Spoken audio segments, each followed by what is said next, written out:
大家好，欢迎来到丽丽厨房，我是丽丽。俗话说白菜豆腐保平安，立秋后要多吃白菜。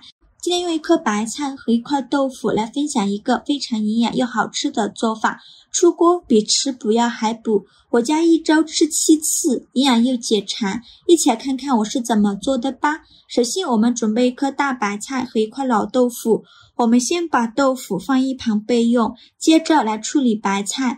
把白菜放在案板上，用刀把根部切下来，不要了，再把白菜叶子一张一张的分开，全部分开后，再把白菜叶子放入清水中，给它好好的清洗一下。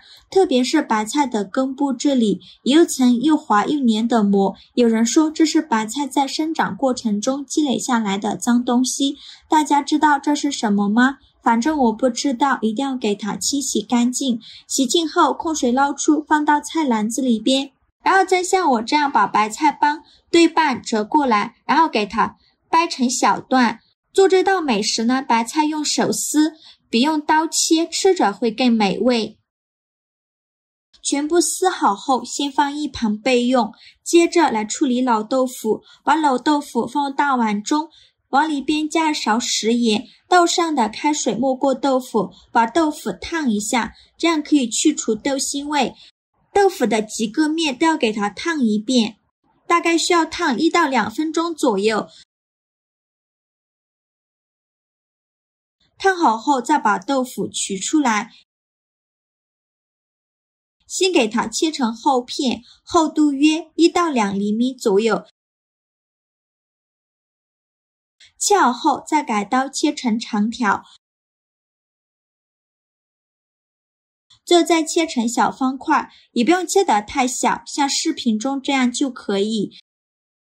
切好之后放大碗中，接着再准备小把洗净后的海鲜菇，把它放在案板上，给它切成小段，长度约2到3厘米左右。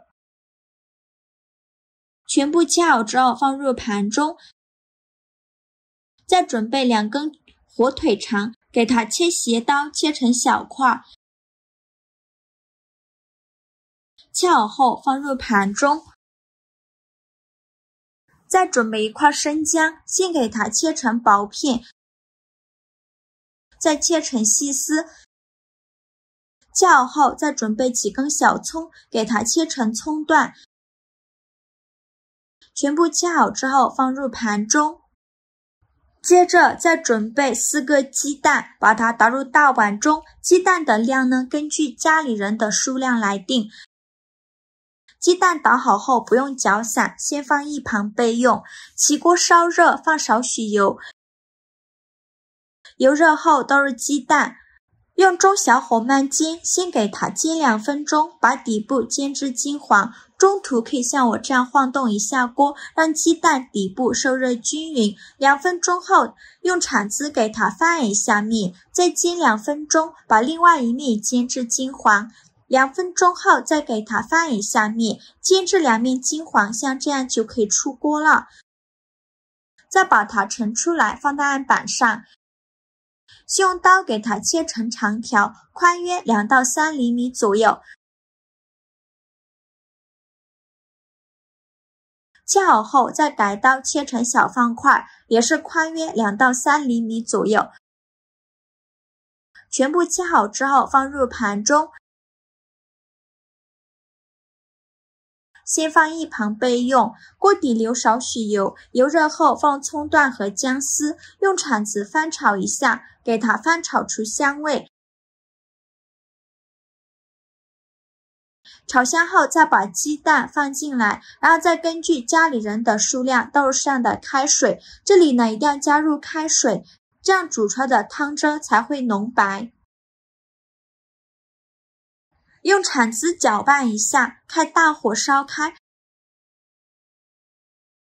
烧开后再把海鲜菇放进来，再放入豆腐，用铲子搅拌均匀。搅匀后盖上盖子，转中火煮10分钟，把豆腐和海鲜菇煮至入味。10分钟后我们打开盖子看看，哇，好香啊，一股鲜香味扑鼻而来，看一下汤汁浓白浓白的。然后再把白菜叶放进来，再放入火腿肠片，用铲子翻拌均匀。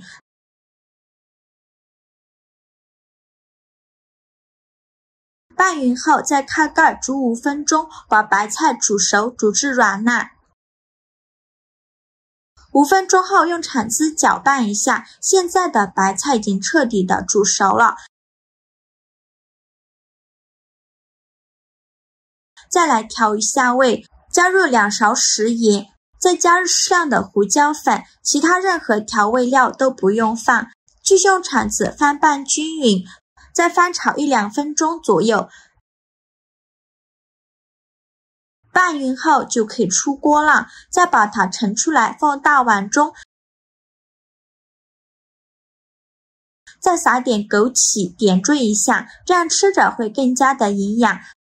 最后再撒点葱花，这样香味会更加浓郁。像这样非常营养又好喝的白菜豆腐三鲜汤就做好了，看一下汤汁浓白，看着就很有食欲。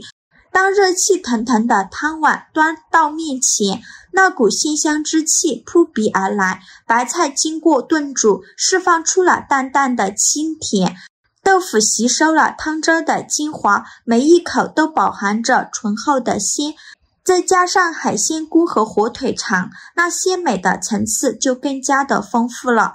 汤的质地轻盈，却有着恰到好处的浓稠度，喝起来温润舒适，从舌尖一直暖到心底。